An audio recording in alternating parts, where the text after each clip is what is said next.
গরম গরম ভাত আর ডালের সাথে মুচমুচে ঝুরি আলু ভাজা কার না ভালো লাগে। কিন্তু অনেকেই বাড়িতে ওই রকম আলু ভাজা বানাতে গেলে আলু ভাজাগুলো নেতিয়ে যায়। এখন শুধু অনুষ্ঠান বাড়ি নয়, আপনি চাইলে বাড়িতেও এমন ঝুরি আলু ভাজা বানাতে পারবেন একটি সহজ ট্রিক্স ফলো করে। চলুন শিখে নেওয়া যাক সহজ রেসিপিটি। তাহলে আজকে আমাদের রেসিপি অনুষ্ঠান বাড়ির মতো মুচমুচে ঝুরি আলু ভাজা।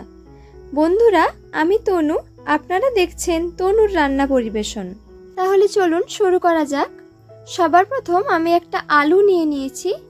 এবার আলুটার খোসাগুলো ভালো করে ছাড়িয়ে নিচ্ছি। আলুর খোসা ছাড়ানো হয়ে গেছে। এবার আলুটাকে একটা ছুরির সাহায্যে সরু সরু লম্বা লম্বা করে কেটে দেখাচ্ছি আপনাদের।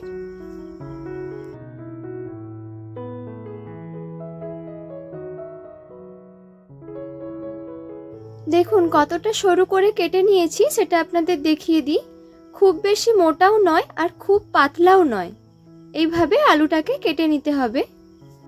এরপর আলুটাকে ভালো করে জল দিয়ে ধুয়ে নিতে হবে। তার জন্য আমি একটি পাত্রের মধ্যে পরিষ্কার জল নিয়ে নিচ্ছি। এবার ওই জলের মধ্যে কেটে নেওয়া আলুগুলো দিয়ে ভালো করে ধুয়ে নিচ্ছি। আমি এখানে প্রায় 3 থেকে 4 বার জলটা পাল্টে পাল্টে আলুটাকে ভালো করে পরিষ্কার করে ধুয়ে নিচ্ছি। যতক্ষণ না আলু ধোয়া জল একেবারে স্বচ্ছ হচ্ছে ততক্ষণ ধুতে থাকুন। এরপর আলু থেকে জল ঝরিয়ে নিন। আলুর জলটা একেবারে শুকনো করে নিতে হবে। এবার কড়াতে বেশ কিছুটা সাদা তেল দিয়ে গরম করুন। তেলটা গরম হয়ে গেলে এর মধ্যে বেশ কয়েকটা চীনাবাদাম দিয়ে ভেজে নিচ্ছি। এই আলু ভাজায় বাদাম দিলে খেতে বেশ ভালো লাগে। বাদামগুলো ভালো করে ভাজা হয়ে গেলে এবার তুলে নিচ্ছি। তারপর ওই কড়ার তেলটাকেই মাঝারি গরম করে নেবেন। খুব ঠান্ডাও নয় আবার খুব গরমও নয়, এই অবস্থায় আলুগুলো দিয়ে দিতে হবে। তারপর খুন্তি দিয়ে নাড়াচাড়া করে ভাজতে থাকুন আলুগুলো। এই সময় গ্যাসের ফ্লেমটা মিডিয়াম টু হাই রাখবেন। আলুটা কিন্তু ঢাকা দিয়ে ভাজতে যাবেন না, ঢাকা না দিয়েই নেড়ে চেড়ে ভাজতে থাকুন। আস্তে আস্তে দেখবেন আলুর রংটা চেঞ্জ হয়ে আসছে। দেখুন আমাদের আলু ভাজাটার মধ্যে হালকা একটা সোনালি রং আসতে শুরু করেছে। এই সময় কয়েকটা কারি পাতা দিয়ে দিচ্ছি আমি ওপর থেকে। এবার সব কিছু ভালো করে আরেকবার মিশিয়ে নিচ্ছি।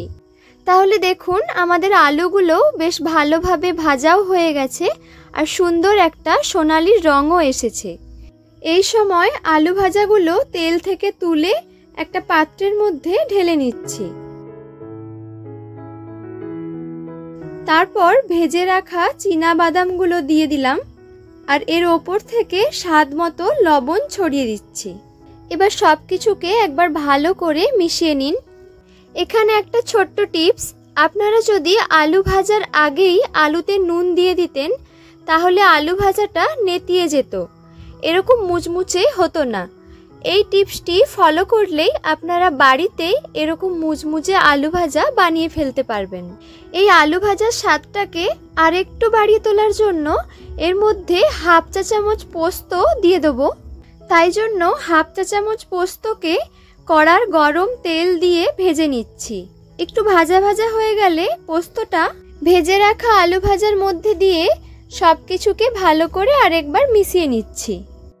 তাহলে তৈরি হয়ে গেল অনুষ্ঠান বাড়ির মতো মুচমুচে আলু ভাজা।